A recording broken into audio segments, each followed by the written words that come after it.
Page 382, A Touch of Blue. Guess this would be a blues piece, A Touch of Blue, but in my mind it sounds like a boogie woogie. Okay, whichever. We're just going to play it. It is a piece of music for an alto sax, a flat alto sax. Okay, it simply means transpose the alto sax part.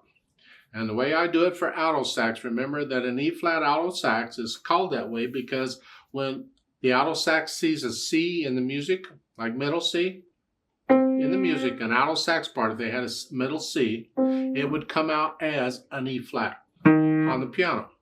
It would sound that way. So it's an E flat instrument. So you're thinking, great, I got to transpose down a major sixth? No, not really. I do it by changing the clef sign. The notes for alto sax are written up here in treble clef. 2 sharps. So that's a boogie woogie. That's pattern. You get that pattern a lot in boogie woogies. But rather than here, I'm just going to read those same notes, but I'm going to pretend it's bass clef. So I'm not going to come down here to this F, because in bass clef, that first note would be an F. Here, I'm going to play it up here. We'll play it an octave higher. I'm just going to read all the notes in that line as though it's bass clef here. So I'm going to play in the key of F major, which means everything's natural except for the B flats. I'm just doing that. But then in measure 4, that C natural in there, well, it should be a C sharp, and they lowered it a half step, so I got to lower mine a half step. So instead of an E, it's got to be an E flat. So it's here, and then that's a B flat here. And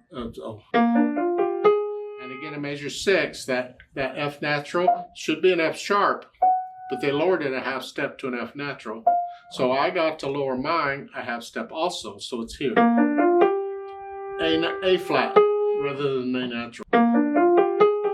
Here. And then measure 9, it's bass clef, it would be a G, it'd be up here. And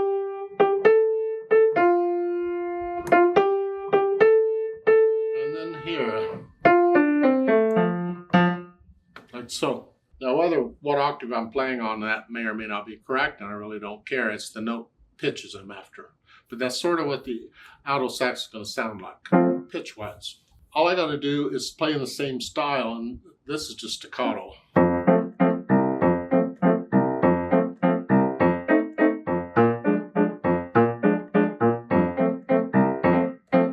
But when you get to pick up to measure 9, now it's contrast. Now we're going to smooth it out here.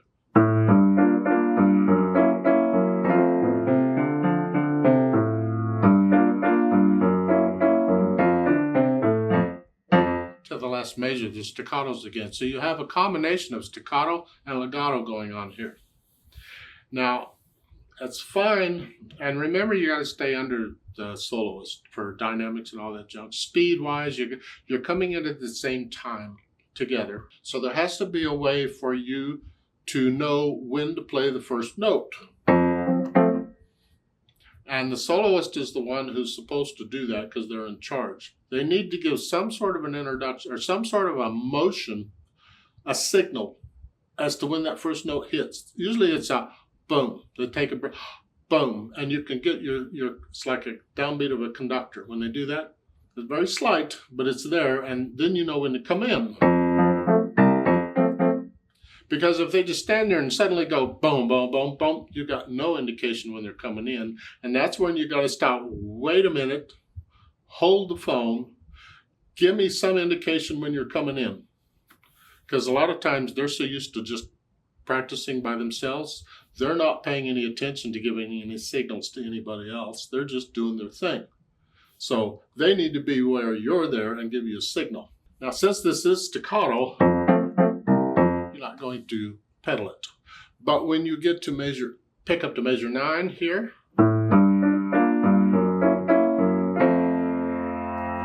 it's up to you. You may want to pedal that to connect the notes or not.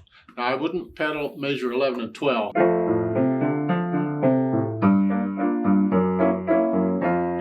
And I wouldn't pedal that either.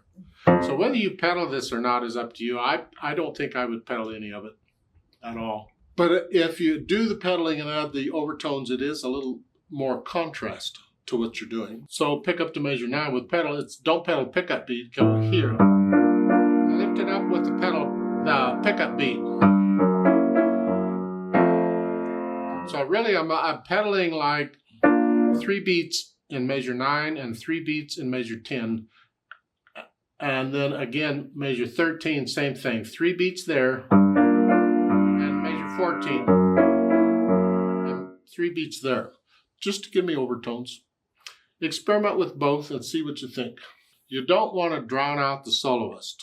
So, although with the saxophone you shouldn't have to worry about that.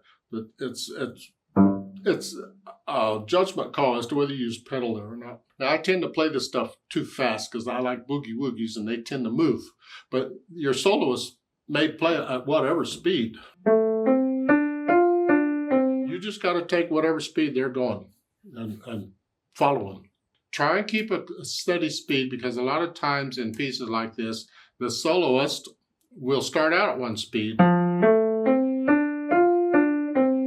the time they get down to like measure 5 or so, it's more like that. They sped up. So try and keep them down speed-wise. Try and keep them at one solid speed like a metronome. Try and keep that. Like drum.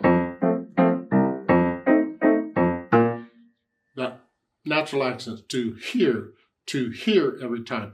Bottom, bottom, bottom. Try and keep a steady tone on that and keep them at a steady tempo. It can be very tricky in a piece like this if the soloist isn't really with it and they tend to speed up sometimes and you think, what are you doing? And again, rehearsals are that good for that. You can bring it up to them. You know, you're speeding this up. Are you doing that intentionally? Because if they are, yes, I'm doing it intentionally. Well, that's just their way of interpreting it. And then you got to go along with it. Don't like it, but yeah, they're supposed to be in charge.